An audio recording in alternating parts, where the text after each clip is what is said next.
Hello guys, welcome to my channel easy maths वाला। My name is Himanshu Pandey, your mathematics mentor. तो आप सभी का स्वागत है मेरे इस चैनल इजी मैथ्स वाला पे। और मेरा नाम हिमांशु पांडे है, आप सभी का मैथमेटिक्स मेंटर।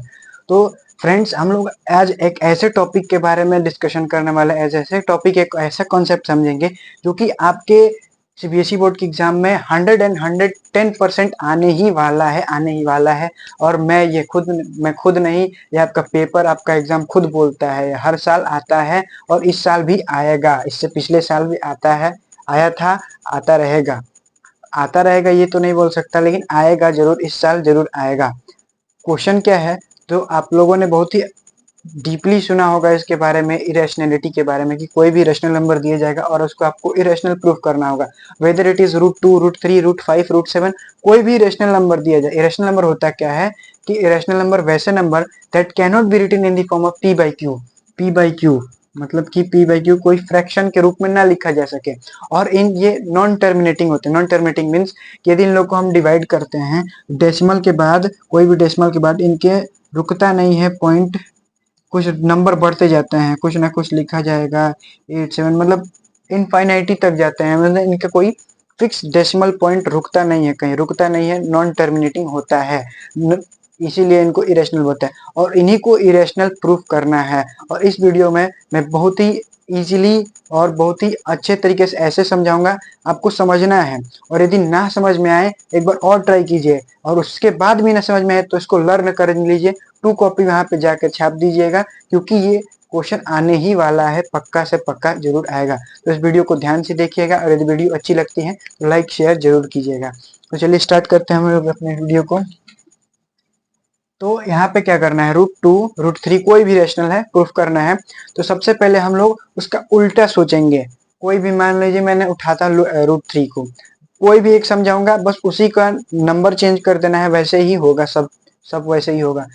तो यहाँ पे इरेशनल प्रूफ करना है, इसको उल्टा सोच के हम लोग लेट √3 को रेशनल समझते हैं। लेट √3 भी रेशनल। और आप लोग को ये बात पता होगी कि कोई भी नंबर जो रैशनल होता है उसको हम लोग पी बाई क्यू के फॉर्म में लिखा जा सकता है। क्या लिखा जा सकता है? पी बाई क्यू के फॉर्म में। जैसे कि कोई 2/3 है, ये भी रैशनल नंबर होगा। 6 है जो कि 6/1 के फॉर्म में लिखा जा सकता है, ये भी पी बाई क्यू के फॉर्म में है। इसीलिए that's why it is a rational number, it is a rational number. तो हम लोगों ने √3 को रैशनल माना, तो रैशनल माना तो ये पी बाई क्यू के फॉर्म में लिखा जा सकता है। तो यहाँ पे हम लोग लिखेंगे √3 इज इक्वल टू P/Q। और वेरी इंपॉर्टेंट लाइन लिखनी है जो कि आपको छोड़ना नहीं है, क्योंकि ये छोड़ दिया तो आपके हाफ एंड 1 मार्क्स कट ही जा सकते हैं। तो लाइन क्या है, यहाँ पे ये लिखना है, where P and Q are को prime integers and Q is not equal to 0। Q is not equal to 0 आपको समझ में आ रहा है कि यदि डिनोमिनेटर 0 हो जाएगा तो उसकी वैल्यू इन्फिनिटी होगी, जो कि हम लोग उसको सॉल्व नहीं कर सकते हैं, इन्फिनिटी उसकी वैल्यू होती है।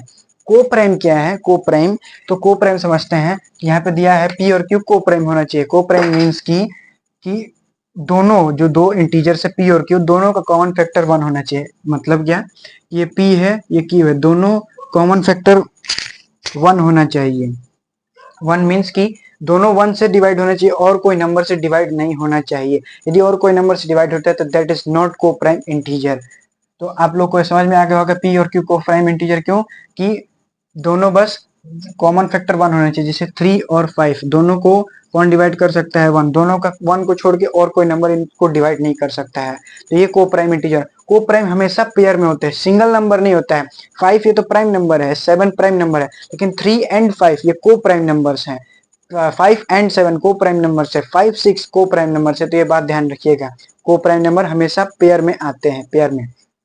अब इसके बाद क्या करना है, अब यहाँ पे हम लोग को एक इक्वेशन मिल गया, √3 इज इक्वल टू P/Q। अब इक्वेशन के साथ हम लोग खेलते हैं, कुछ मल्टीप्लाई करते हैं, किसी चीज से ऐड करते हैं, कुछ सब्ट्रैक्ट करते हैं, तो इसके आगे हम लोग को कुछ पता चलेगा। तो यहाँ पे हम लोग स्क्वायरिंग करेंगे, स्क्वायरिंग से देखते हैं कुछ रिजल्ट आता है, उसके बाद कुछ पता चलेगा।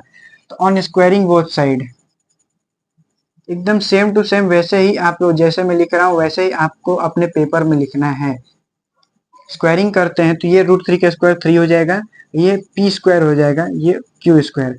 यहाँ पर डिवीजन में इधर जाएगा, मल्टीप्लाई हो जाएगा, 3q square is equal to p square. अब यहाँ पे इसको हम लोग को एक इक्वेशन मिल गया, अब इसको सपोज कर लेते हैं इक्वेशन 1। अब यहाँ पे q स्क्वायर में 3 से कुछ मल्टीप्लाई हो रहा है, q स्क्वायर में 3 से मल्टीप्लाई हो रहा है तो p स्क्वायर आ रहा है।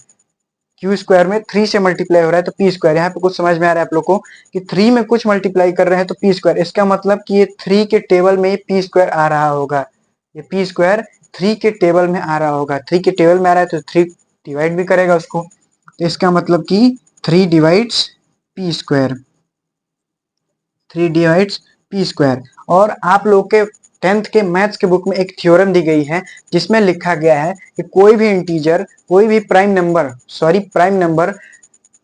नंबर यदि किसी इंटीजर के स्क्वायर को डिवाइड करता है, कोई भी prime number, suppose that 3 prime number है, किसी इंटीजर के स्क्वायर को डिवाइड करता है, कोई इंटीजर है 6 के स्क्वायर को यदि वो डिवाइड करता है, 6 के स्क्वायर को डिवाइड करेगा, चेक कर सकते हैं आप लोग, 6 के स्क्वायर को डिवाइड करता है तो that prime number will also divide that integer। 3 इस 6 को भी डिवाइड करेगा, 3 इस 6 को भी डिवाइड करेगा। तो यहाँ पे इस थ्योरम से हम लोग कह सकते हैं कि 3 यहाँ पे p को भी डिवाइड करेगा, 3 डिवाइड्स p।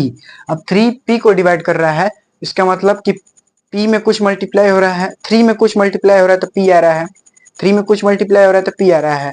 मतलब कि मान लीजिए 3 6 को डिवाइड कर रहा है तो इसमें 3 से कुछ मल्टीप्लाई कर रहे हैं तो 6 आ रहा है। तो वैसे ही 3 p को डिवाइड कर रहा है तो 3 में कुछ मल्टीप्लाई कर रहे हैं तो p आ रहा है। तो वैसे इस प्रकार से हम लोग सपोज करेंगे तो let p is equal to 3 into k for some natural number k। यहाँ पे कोई नेचुरल नंबर k है। अब नाउ p की वैल्यू मिल गई, अब इस p की वैल्यू को हम लोग इस इक्वेशन नंबर 1 में पुट करेंगे, उसके बाद देखते हैं आगे क्या रिजल्ट आता है। तो यहाँ पे हम लोग पुट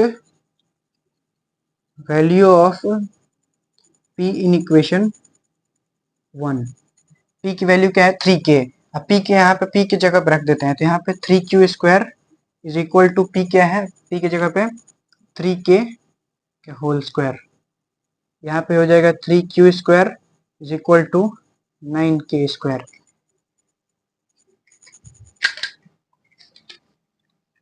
यहाँ पे ये 3q स्क्वायर है, ये 3 इधर इस साइड आएगा तो यहाँ पे डिवाइड हो जाएगा, तो q square is equal to 9k square upon में 3, इसकी वैल्यू आएगी q square is equal to 3k square. अब यहाँ पे हम लोग क्या देख रहे हैं कि 3 में k स्क्वायर से मल्टीप्लाई हो रहा है तो q स्क्वायर आ रहा है, 3 में k स्क्वायर से मल्टीप्लाई हो रहा है तो q स्क्वायर, इसका मतलब कि 3 के टेबल में ये नंबर आ रहा होगा, 3 के टेबल में नंबर आ रहा है तो 3 के टेबल में आ रहा है तो 3 उसको डिवाइड भी कर रहा होगा, तो so we can say that 3 divides q square, 3 divides q square। And from theorem number 1.1, I think 1.1 from your NCERT book, we can say that 3 divides q। मैंने अभी कुछ देर पहले ही समझाया कि यदि कोई प्राइम नंबर किसी इंटीजर के स्क्वायर को डिवाइड करता है तो उस इंटीजर को भी डिवाइड करेगा, तो हम लोग लिख सकते हैं 3 डिवाइड्स q।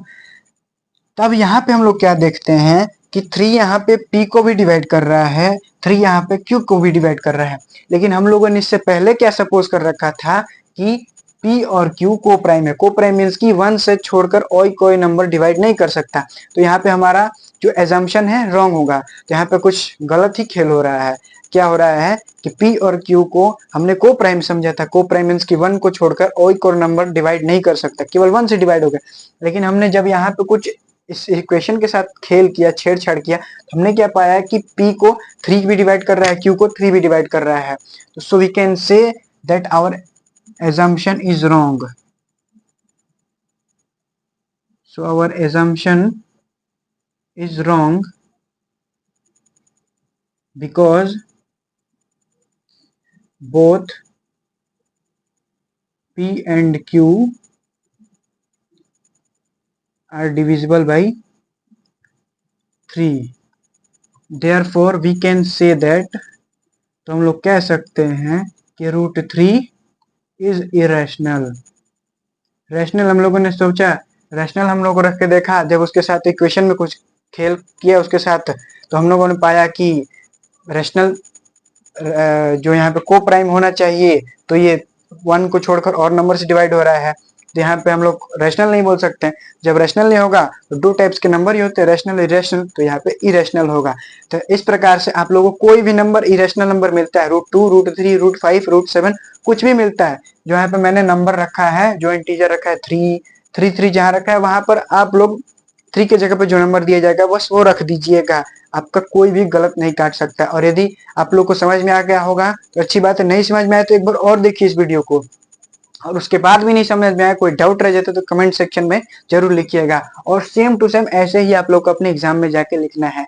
और यदि वीडियो अच्छी लगी होगी लाइक शेयर जरूर कीजिएगा, और यदि चैनल पर नए हैं तो सब्सक्राइब जरूर कर दीजिए। Thank you.